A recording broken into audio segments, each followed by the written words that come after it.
Hello and welcome to Mind Shifters Radio. I'm Tim Hayes. I'm your host for the first hour. And today is Monday in November, the 22nd. And as always, we're grateful to everyone who's joining us here today, whether you're listening live or through the archives, as we spend another couple of hours teaching and supporting people in using and building skills with some of the most powerful, effective, efficient, and accessible tools I've ever encountered. These tools are available absolutely free through the tireless efforts of Dr. Michael and Jeannie Rice. They're available at whyagain.org. If you go to that website and click on the Start Here link in the upper left-hand corner, it will take you to a page where you can download and read Chapter 24 of Dr. Michael Rice's book. His book is titled, Why Is This Happening to Me Again? That chapter of that book contains a narrative description of the primary tool in this work. That tool is called the Reality Management Worksheet, sometimes called the Reality Management Wake-Up Sheet. And it's a tool I've been using to great effect for over 17 years to improve the quality of my life and most of my relationships, and turn any negative emotional experience into part of the infallible guidance system that each one of us has been given. You can also download the actual worksheet process itself. Click on the link. It's a PDF file. Download it, print it off, and use it as often as you'd like. You can also go to your app store and type in the 3 words Heartland Aramaic Forgiveness and get access to a completely free and private app that contains the Reality Management Worksheet, an abbreviated version of that worksheet process, and a copy of the Dragon Klingon game, which is a wonderful way to introduce these tools to even younger audiences. You can also download a whole host of audio files of shows just like this one, where people have been stepped through that worksheet process or called in with powerful testimonials about how the use of these tools,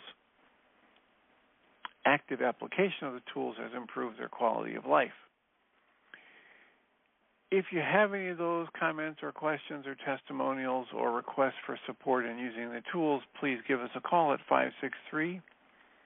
563-999-3581. And when you call that number, press 1 on your phone. It'll put a question mark by your phone number, and I'll announce you by your area code. And we hope you do that soon and often. It assists us in living into our intention with this work, which is to be of service. The reason we're here 5 days a week in our current format, 2 hours a day, is to be of service. So let us know how we can help you. We're also doing the Course in Miracles workbook lessons this year. Today is the 326th day of the year.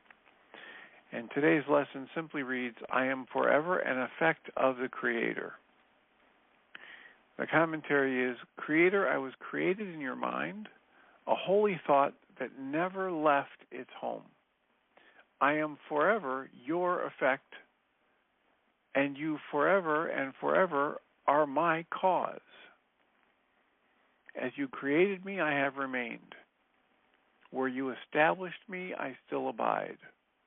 And all attributes abide in me because it is your will to have an offspring so like your cause that cause and its effect are indistinguishable.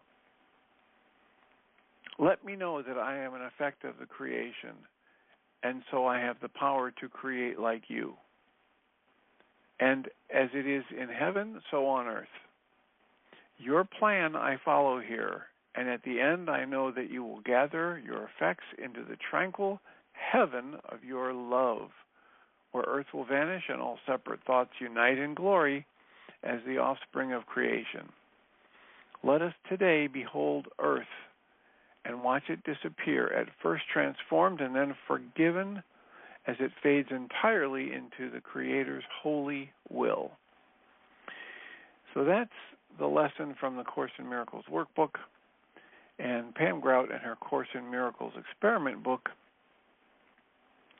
has a lesson 326 that's titled Driving a Fred Flintstone Car. And she quotes A Course in Miracles where it says, when you believe something, you have made it true for you. Pam writes, Lesson 326 is another reminder that thoughts have power, that the world I see is a representation of my state of mind. When I devote my mind to the physical world, I'm locked into the ego's chamber of habitual patterns. It's like driving a Fred Flintstone car. It doesn't take an engineer to figure out that when Fred treats the family to a drive-in Brontosaurus burger, he's basically running, dragging Wilma, Pebbles, and the lumbering vehicle's massive granite wheels along for the ride. We can all agree that Fred's car is not the most effective way to travel. I have the capacity to use my mind for spiritual vision. The material world, my body, the stuff I see in the news, is but one piece of the chessboard. I can use my mind to access the eternal part of myself, or I can rely on feeble human effort. By thinking I have to perform or meet some standard or jump through hoops, that's when I rely on feeble human effort. But here's the thing I forget. It's already mine. I don't have to earn it. Lesson 326 tells me it's a gift, and nothing can ever change that. Nothing can ever take it away, no matter what I do. So that's our Course in Miracles workbook lesson and the Course in Miracles experiment commentary. And as usual, we've got about 50 minutes to answer any questions or support people in using a worksheet process or discuss something that's come up in the past week or more in your young lives. 563-999-3581. If you call that number and press 1, we can have a conversation. What would be of service to you? How could we spend this time today that would be of service to you? I'm blessed to be able to sit in sessions with people on a regular basis as they work to change cross-generational family patterns. And the odd thing about that is it's this weird blend of letting things happen and consciously acting. So, I have to do things like be willing to pick up a reality management worksheet. And that there's a conscious volitional part of that action. Whether it's Byron Katie's worksheet with her 4 questions and turnarounds, or it's Michael Rice's worksheet, or it's Ho'oponopono, or the Sedona release method, I have to be willing to pick up the tool. And the mixed up part of it is that I cannot consciously direct that process and have it lead towards healing. I had someone in my office earlier, and we were talking about how in the bottom line observations list that I have 10 observations, and they're available on the MindShiftersAcademy.org website under the Educational Materials tab if you want access to them. And I won't begin right now listing them, but I will talk about one of them. And one of the bottom line observations is My greatest strengths will at times be my greatest weaknesses, my greatest assets, at times my greatest liabilities. And as so often happens, the people who end up in my office are quite intelligent intellectually. And what we understand in this work is that my mind energy, my conscious logical efforts to bring about resolution, undo my anger or fear or sadness, that for someone like the person that was in my office earlier is so intelligent, her intellect, her conscious logical mind is one of her greatest tools. It's one of her greatest strengths. You know, college and advanced degree and successful in her job. And at the same time that that's true, every time she's stuck in an emotional turmoil, the last thing that's going to benefit her is to figure it out. Michael Rice calls it the number one pseudo-solution for the non-being mind. The mind driven by anything other than love is, in Michael Rice's way of talking about it, a non-being mind. The being mind is the mind of love. So anytime I have something other than love, active, conscious, and present in my mind, for Michael Rice's terminology, that's non-being. That's not even human. That's the same dynamic as what Guy Finley would call a mechanical level of consciousness. And that mechanical level of consciousness just does what it does. It just keeps churning and churning and churning. And it doesn't make sense, and it doesn't make things better in the emotional and the mental emotional realm.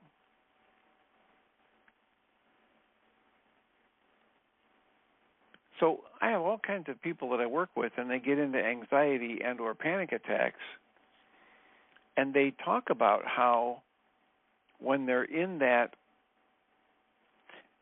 physical panicked mode, their mind gets busy thinking about all the things they need to do or could do to end it.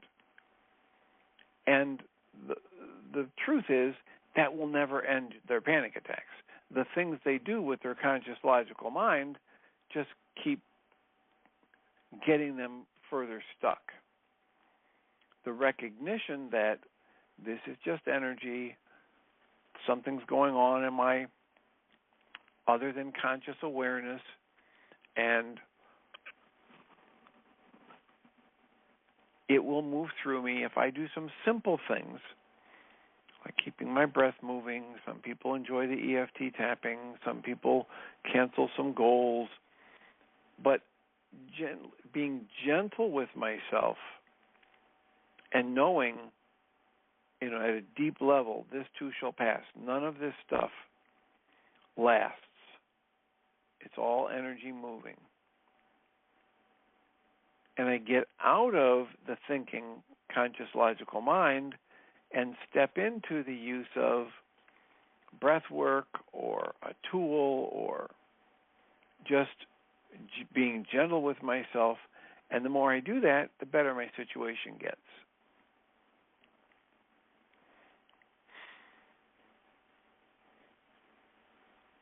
Oddly enough, because most people aren't trained to think this way, most of the people I know who struggle with or suffer from anxiety and panic attacks, they're actually living out a cross-generational pattern.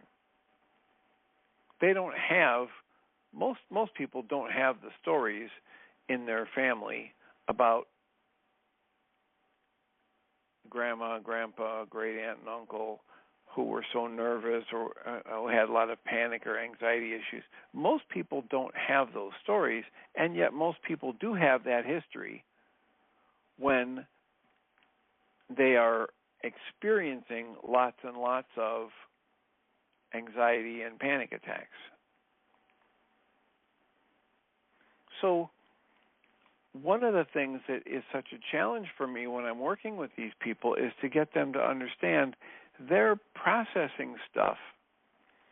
It's old stuff from their childhood, and it may even be stuff that got passed down energetically and genetically.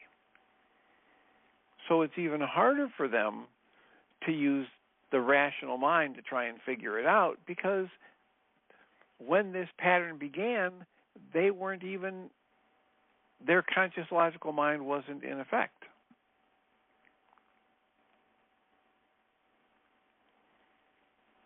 And for some people, that's a little bit too woo-woo, and they say, okay, I need a different therapist. I'm not even going to entertain this kind of nonsense and let this guy keep talking to me.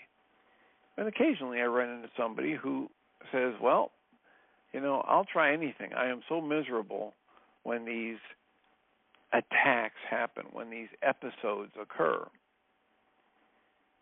And when I get somebody who's willing to try, most of the time they find great benefit in using the tools, making their home in the breathing unity, softening whatever is rigid within them, and allowing the energy to flow. I encourage people quite often to use their hand over their heart space, because it's that physical, tactile reminder that they are okay. It's in the present moment, and it tends to be quite beneficial. I listened to another interview yesterday. It was Pico Iyer interviewing Elizabeth Gilbert. Elizabeth Gilbert has written a number of books, including Eat, Pray, Love, and some others. And she has known Pico Iyer, and he's a wonderful writer in his own right, and they've known each other for years. And so Pico interviewed Elizabeth. And I was struck by how strongly she talks about and uses the idea of being gentle with oneself. And in that interview, she talks about writing to love. And she writes as though she's writing to capital L love. And then she lets love write back to her. And she said, when she first started it, she thought, this is just ridiculous. But the more she did it, the more she realized it was one of the more nourishing, comforting, spot-on things she's ever done for herself in terms of self-support. And if you're interested in that podcast interview, it's available through onbeing.org. And I think that they have a new program going. Krista Tippett has had her onbeing.org for a lot of years. It's been a lot of years that it's been called onbeing.org. Before that, it was called Speaking of Faith. But they're doing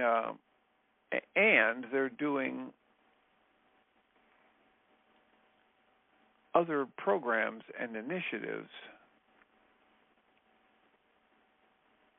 And this one, I think, has The Future of Hope by Pico Iyer and Iyer is I-Y-E-R. And he's interviewing Elizabeth Gilbert, and it was published on November 18th.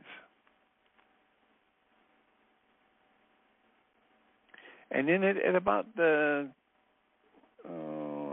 maybe the 28, 29-minute mark,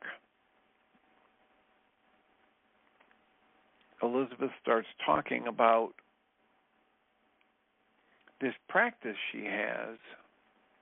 Yeah, it's about the 29-minute mark, of writing to love, capital L, love.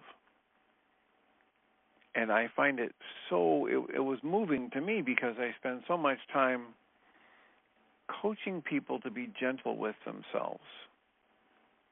And I find it in more and more teachings that please be gentle with yourself. Please understand your perfect innocence. From the ancient Aramaic, it might be called your original blessing. And whenever you're feeling less than that,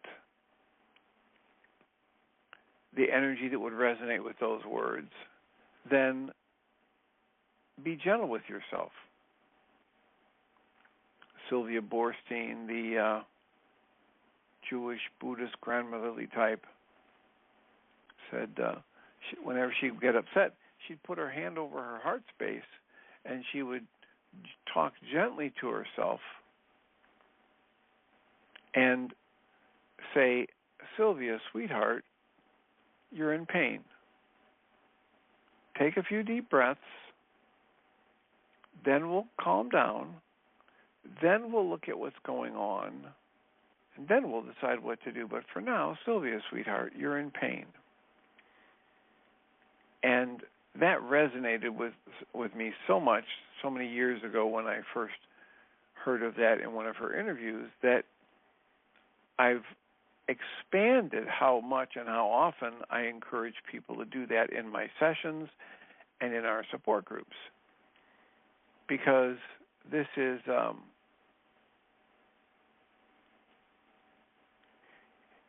in my own personal work, it's one of the things that's taken me to a whole new level of effectiveness and being able to integrate the tools and find benefit from the tools. It's like adding a steroid to the tools. And anytime I give in to the negativity that is so often promoted in our culture, it's like weakening the tool. It's like blocking the tool from having its effectiveness. So, an interview with Pico Iyer and Elizabeth Gilbert on onbeing.org from November 18th. I recommend it. I also welcome your comments and questions, 563-999-3581. Call that number and press 1 and we can have a conversation. We have about 30-some minutes left. How can we support you in this, on this Monday of Thanksgiving week? What's on your mind? I think it was just last week, Wednesday, that I did a worksheet in the morning and then shared it on the internet show. Has that raised comments or questions? Is there some, by way of example, some learning that we can do, some teaching we can do about how and when I use the worksheet process?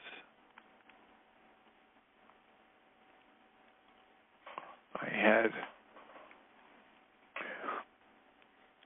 a weekend that had me being with family, and that's always a challenge for some people. A lot of people have a lot more family coming up, family contacts coming up on Thursday, maybe Thursday, Friday, Saturday, Sunday this next week. If you're one of those people and you are facing some challenges with family and or looking for suggestions or actual support in how to handle it differently than you have in the past, give us a call, 563-999-3581, and press 1.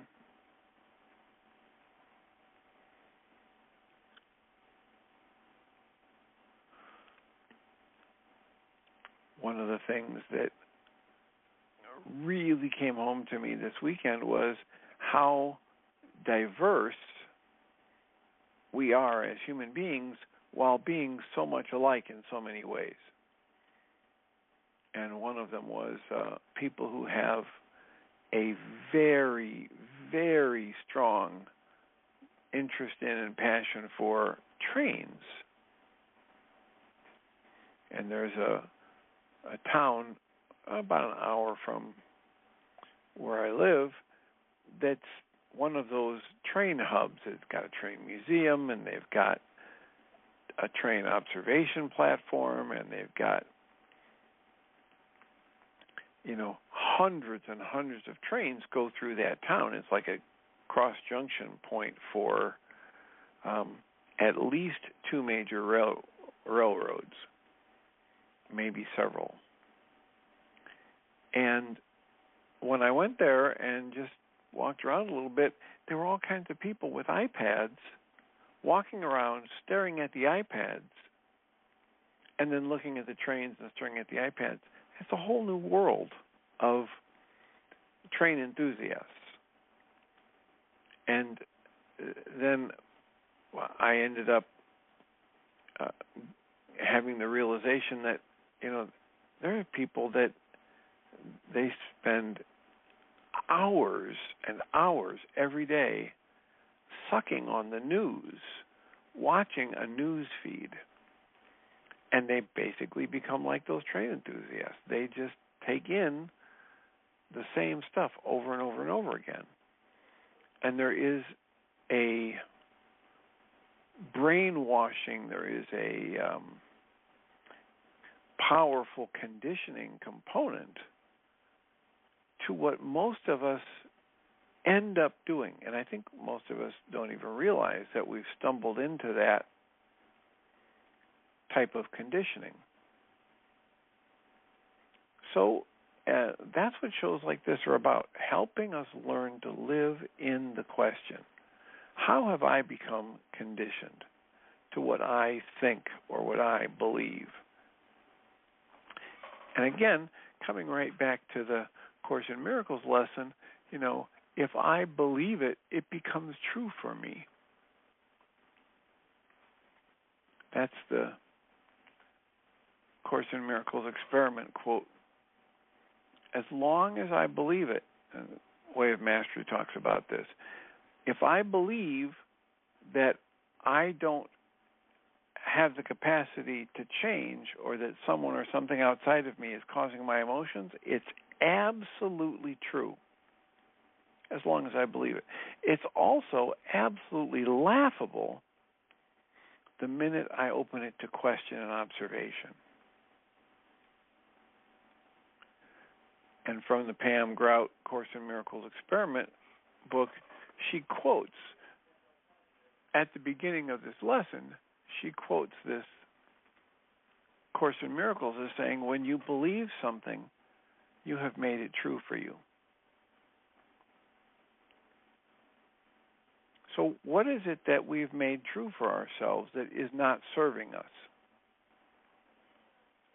What is it that we have the potential to, I'll use the term, free ourselves from, that we have imprisoned ourselves with in terms of a belief?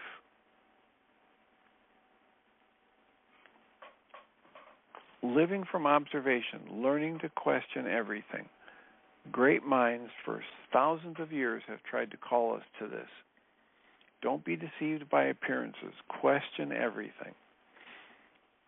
Rainier Maria Rilke, in his writing, calls us to learn to live in the question, calls us to understand that in the moment when we can ask a good question, we aren't even capable of understanding the answer. The mind has to grow and expand through experience and life before it's even available to understand the actual answer to a really good question. So, as somebody who is, like the rest of us on this call, we've been raised in a culture that has trained us to want to find answers. and great minds have been trying to wake us up to the fact that the more we try to find answers, the more we're going to get trapped.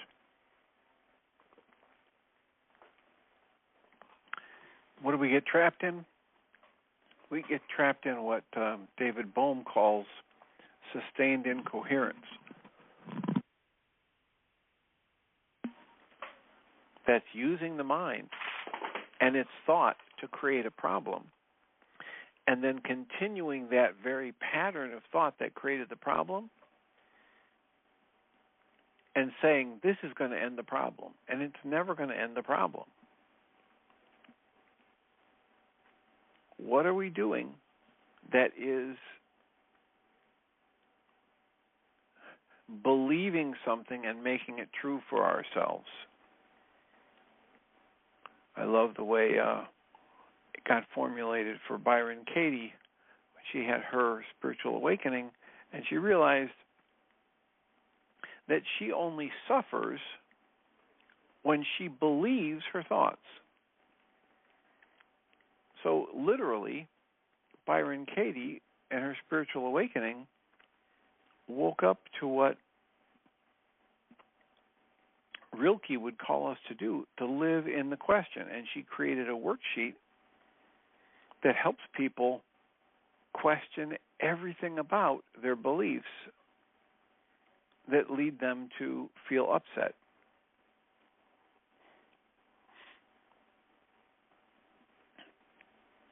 What are you believing that's creating a reality for you that's part of generating your upset? In any level, in any area of your life, what is it? How can we support you in dismantling it, or at least questioning it, so that you can see for yourself the truth, as the Way of Mastery says, so you can see for yourself the truth that is true always. What is that? The truth that is true always is you and the forces that created you are one and the same, and always will be.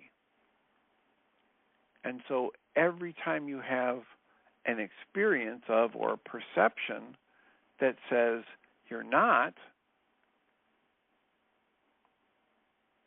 the same as your Creator, you're not whole and complete as you are, then you can know that thought is in error. That experience, that perception is in error.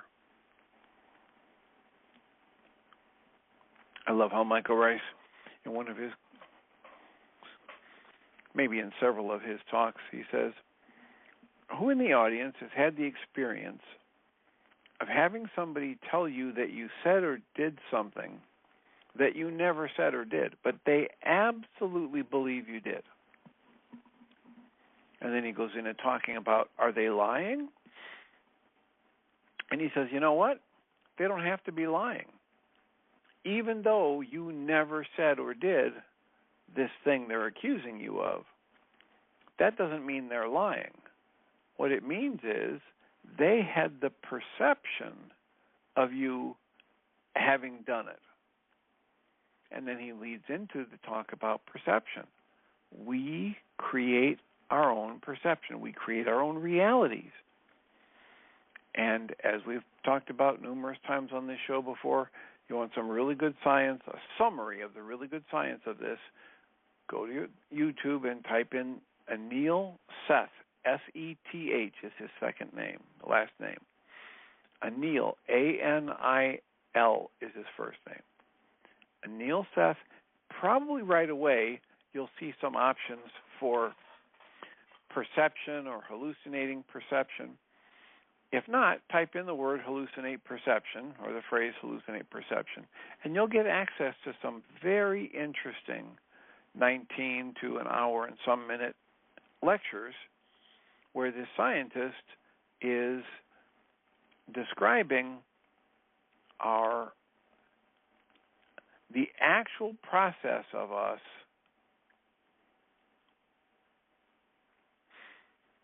hallucinating the pictures that our mind shows us.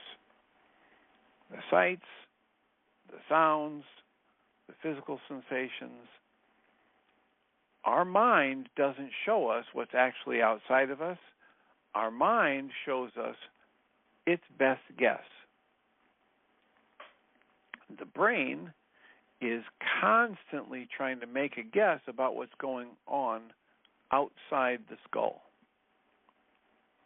Why? Because it doesn't have any direct access to what's happening outside the skull. No light gets into the brain. Very little sound gets directly into the brain. No physical touch gets directly into the brain.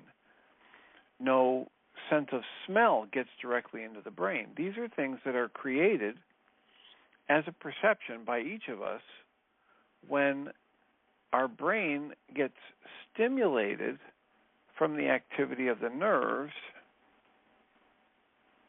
as the nerves get stimulated.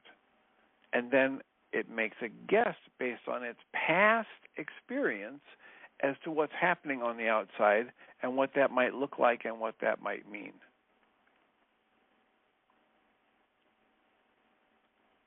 So each and every one of us is constantly creating an expression of our best guess, pictures and sounds and about what's happening in the world. And when we believe it to be true and we suffer, people like Byron Katie say, hey, there's an option to that. You're only suffering in this moment because you're believing your thoughts. You're believing the specific pictures that your mind is showing you. And you don't need to believe that. There's a whole different world available to you, a whole different world of perception, a whole different world of questioning, of interaction with your internal perception and the outside world. Then Michael Rice in that same lecture would say, now, here's the thing. We like to say, yeah, that person is wrong because they're telling me I did this or that and I never did that. They're telling me I said this or that, but I never said this or that. And what we don't wake up and understand is we're no different than anybody else. So as soon as I wake up and realize people have been hallucinating me say and do things I never did,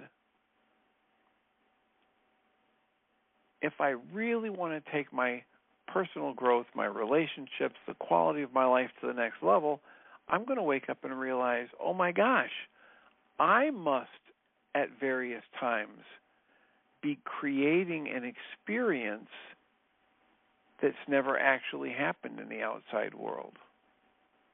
I must, at some level, be hallucinating a perception that's leaving me feeling these negative thoughts, negative emotions. Even, I would offer, my negative physical sensations on a regular basis.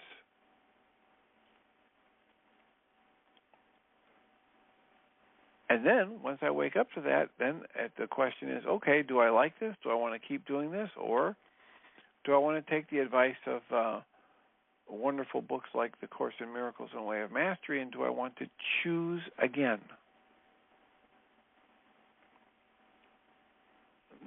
It's an option. Choose again. Allow yourself to learn to live in the question. What does that take?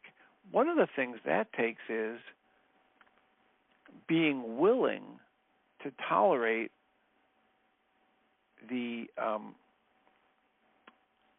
discomfort. It is not a naturally comfortable thing for us to sit with not knowing. We have, one of the gifts of the creative mind for the human is that we have this propensity for figuring things out. And we derive a sense of security from figuring things out. It's a false sense of security, but that's never stopped us before. So, to make progress, to move forward, I've got to find ways. This is where that comforting myself tends to come in big time. To comfort myself through this discomfort. The discomfort of not knowing, the uncertainty.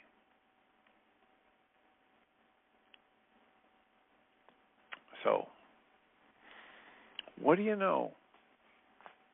What is your thought about the commentary so far, the monologue today? What's your thought about anything we've talked about in the past 10.5 years on this show?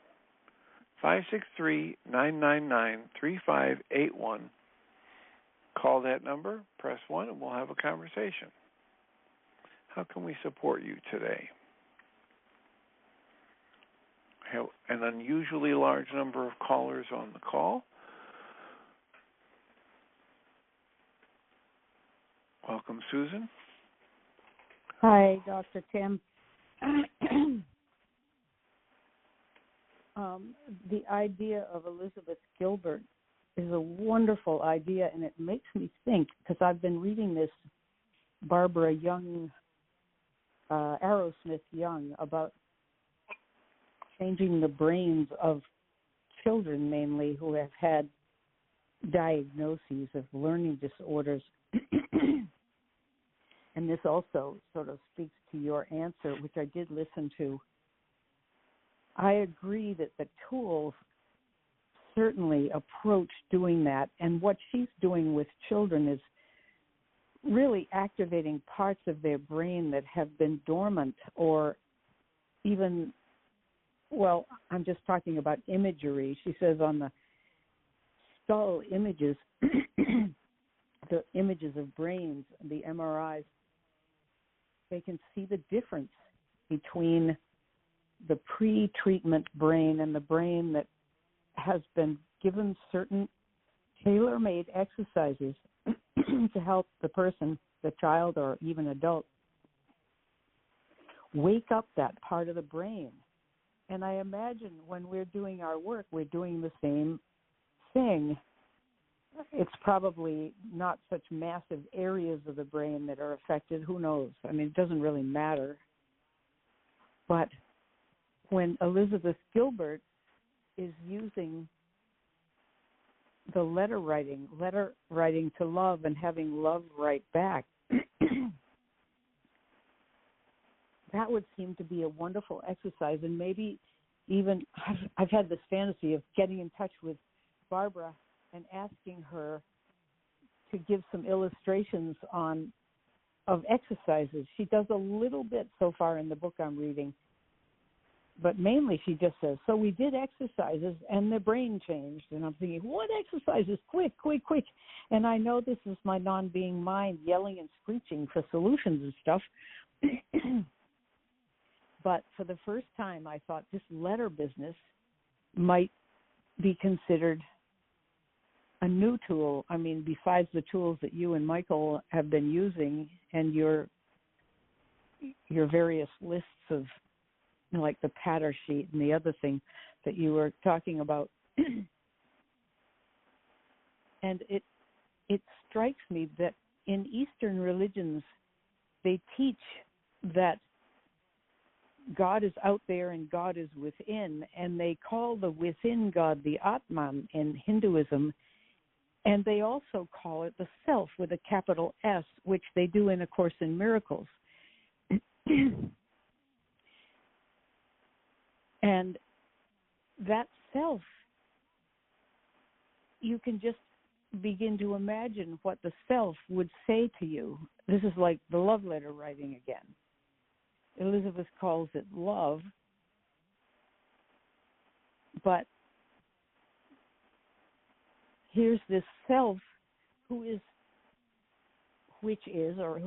with us all the time and speaks to us in our own language, in our own voice, totally familiar, totally natural, inner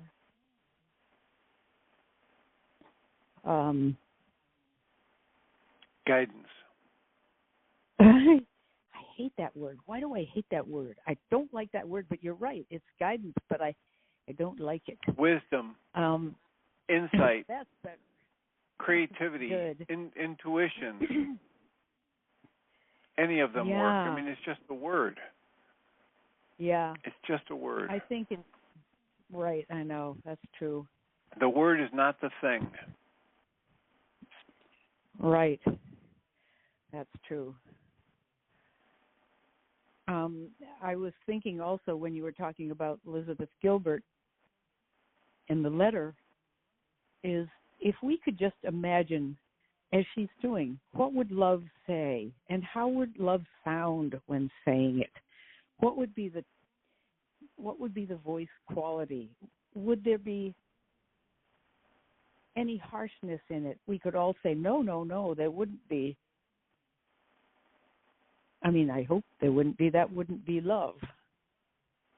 So I know I'm going all over the place, but it's as if you've set out all these little gifts and they all are connected. When I had a dream years ago and God as a female sang to me, it was my own voice. It was even a familiar melody. It wasn't even a made-up or new melody. It was a melody I've known in my waking state. And at first I discounted the value of the dream because it was a melody that was not original. And then I thought, no, this melody is in me, so I used it. But it was being used for me too by a part of myself that has felt inaccessible. And so when you talk about writing a love letter, I feel as if for the first time I might be able to recreate the dream experience by doing this as an exercise, and that would certainly change the brain. Anyway, I guess I've finished what I was going to say. I don't know where to take it from here, except that it's wonderful to have all these things tied together. Oh, and Dr. Tim, I have a teeny testimony. It's just a weird little thing. I've been watching a new series on Netflix about Emily Dickinson. And I love Emily Dickinson and even set one of her poems to music. And today I was singing it to myself as I was going on a walk. And wouldn't you know, a huge recycling truck drove past with the name Dickinson on it. Now, I've never seen a truck with the name of Dickinson on it. And I thought, what the hell is going on here? What is that? What is that? That's weird. I know you could take it any which way. Coincidence, my sister-in-law used to say, and it's not original, she'd say, coincidence is a way of God remaining anonymous. But I was thinking, God has this sense of humor. It was like a garbage truck, but it said Dickinson on it. Oh, I don't know. So I thought maybe I was approaching the flow, this morning. You probably were. Awareness, the ability to observe, those kinds of things are around us all the time. That's why the whole concept of synchronicity from Jung is not about, you do this and that and miracles happen. It's that miracles, coincidences, flow, connection is always happening. And most of us are so busy, distracted, looking for what we want to see rather than enjoying what is, that we don't get to see it very often. Mm.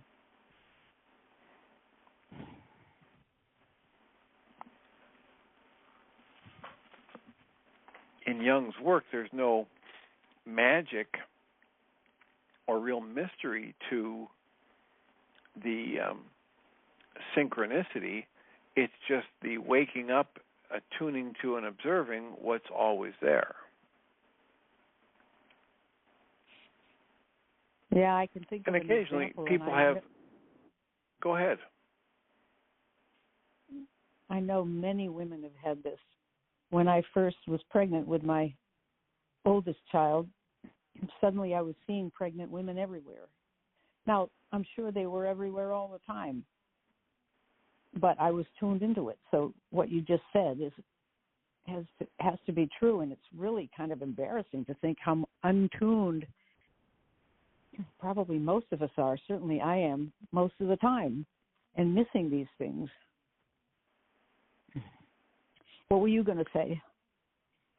Well, just, the same kind of thing. There's a study about the neurophysiology and the reticular activating system, and we see what we're looking for. It's in ancient texts of wisdom, like the Course in Miracles. It's not an ancient text, but it's a wisdom text.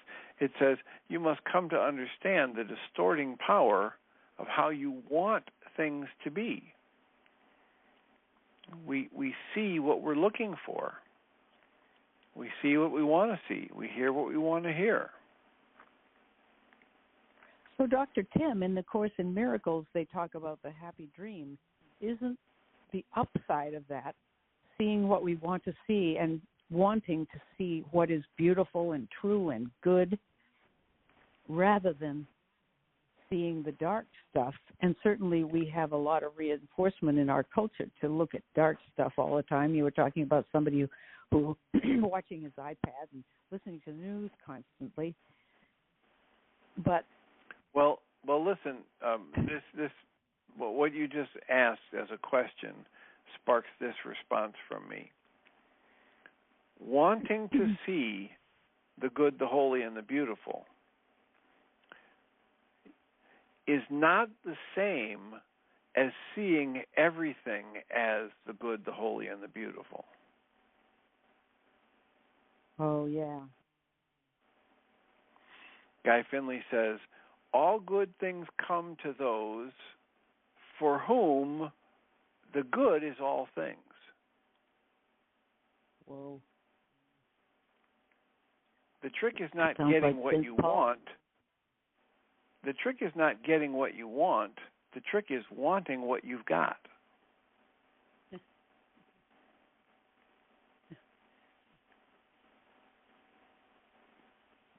Learning to see the unfolding of life, even when it goes against what your conscious logical mind says it should be, learning to see life unfolding in its perfection and appreciating it.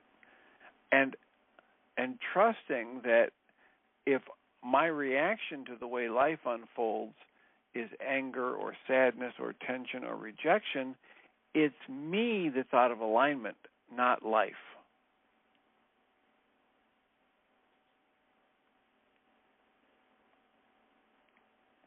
Does that make sense?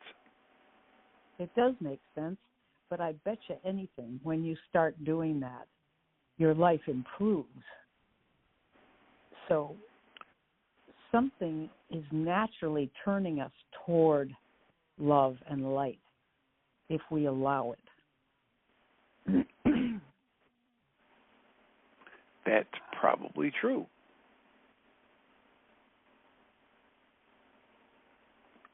It's been observably true in my life. It's like the line from Brene Brown's husband where he said, you keep talking about how everybody does the best they can in life with whatever they've got, whatever resources they have in the moment. And he says, I don't know that that's true. And Brene braced herself for the criticism or whatever. And he said, but I can tell you that the more I pretend it's true, the better my life gets. And so Brene breathed a sigh of relief. I bet. Yeah, but that's been my experience too. Mm-hmm. That the more I choose to see life as it unfolds as perfect, even though I can't understand what's good about this or how, the better my life gets. The better and the more I'm equipped in the moment to do the thing that allows me to be a blessing to myself and others in that next moment. That's not possible, or it's not nearly as possible when I'm busy complaining that this shouldn't be happening and that was the wrong verdict that jury gave and this weather shouldn't be this way and that political person shouldn't be in power, et cetera, et cetera. That's just not possible for me to see what's going to unfold as a blessing and see the miracles, the coincidences, the synchronicities, whatever you want to call them, when I'm fighting against life as it unfolds. It's good to remember that over and over and over again.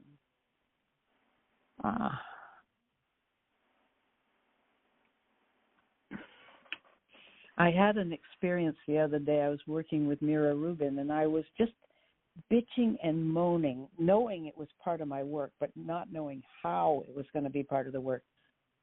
Complaining about somebody in my life I find extremely irritating. And how I'm watching my irritation, just watching and being astounded that I have such strong feelings about this and about this person. That very afternoon, I ran into that person, and I had none of those feelings. It was as if just telling her was the equivalent of doing a pile of worksheets. And I thought, well, we'll wait and see when the other shoe drops. But the other shoe just hasn't dropped yet. It seems as if there was a complete, and I'll tell you next week if it's true, a complete release from all the negative stuff. Now, I've never had that happen.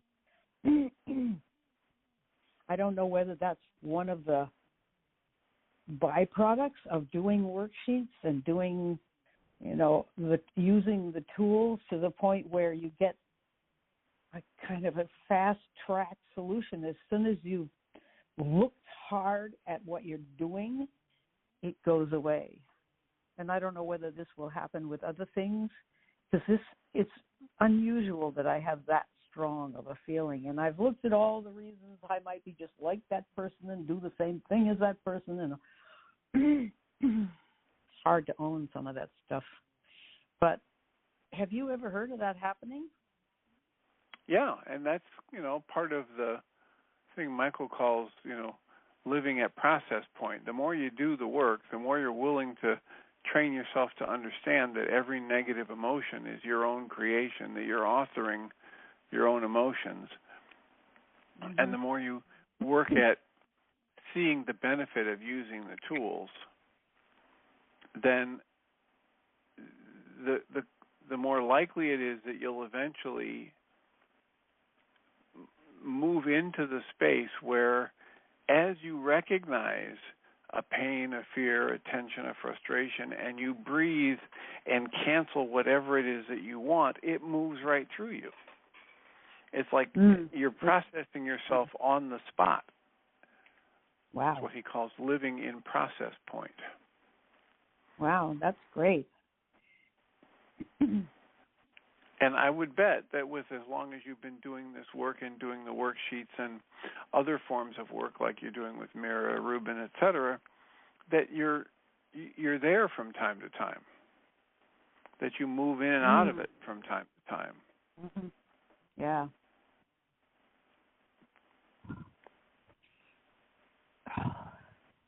Thanks, Dr. Tim. It's 1:00. Ta-da! I just looked at my phone. It is.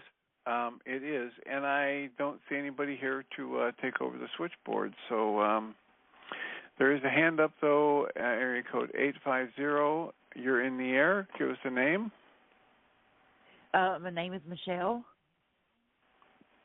Well, hello, Michelle. I turned this on just in case you might be one of our co-hosts from a different number. How can we support you today? What's your comment or question? Well, I have a question. I got some things that are negative with my daughter. Her dad took her away from me when she was younger, and then he took her all the way to Hawaii, where I couldn't hardly be part of her life. And now she's moved here to where I'm where I'm at, and I just cannot seem to get close to her. She just had a baby, and it's like she won't let me get close to her. And I've always held back and not said how I really felt. Well, last night I just let her have it and told her she was really being mean and disrespectful to her mom. And she got even more hateful, and I said, all because I did not spell her baby's name right. And I was disrespectful because I didn't spell it right. I just don't know how to get close to her. I don't know what to do. So any spiritual insight would be awesome.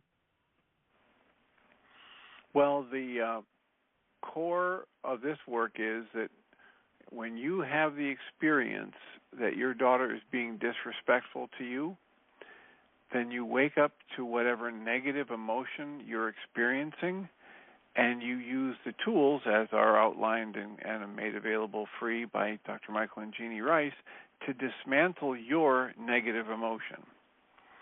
And yes, what the other person has done might very well be hurtful. It might very well be negative. But it is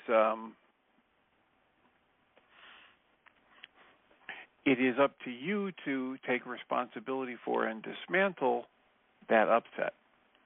So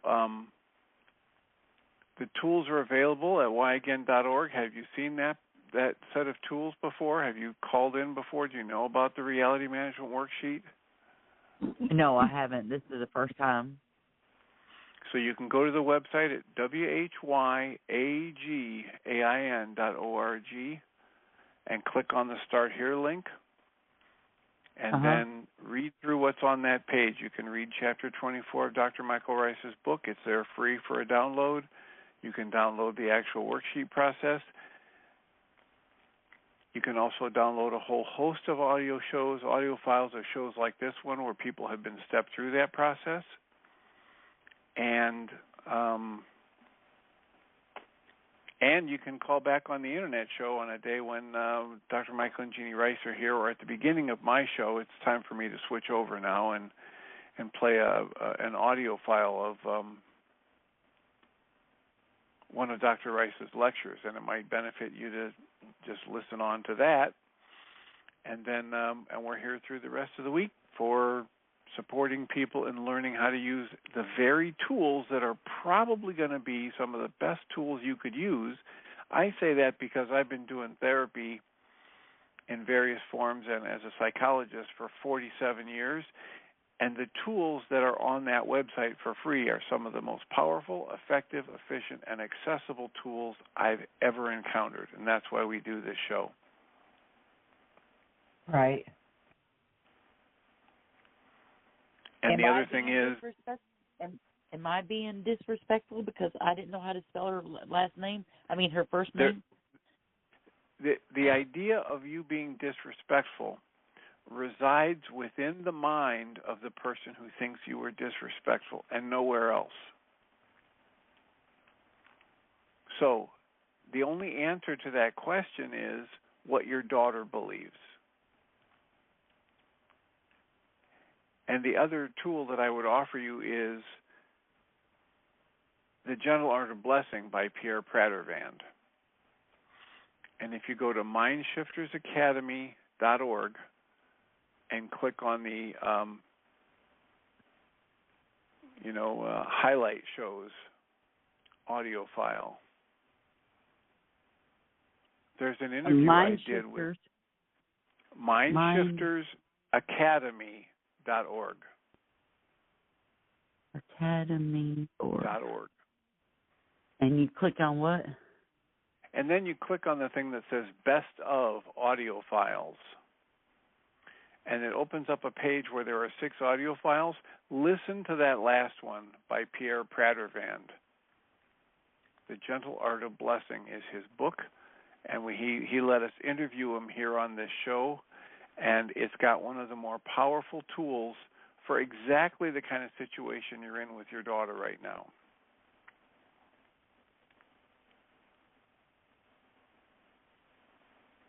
Well, do you have any other suggestions?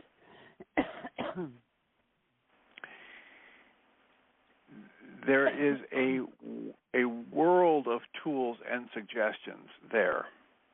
And we're at the end of my show time, and I need to start the audio for the second hour.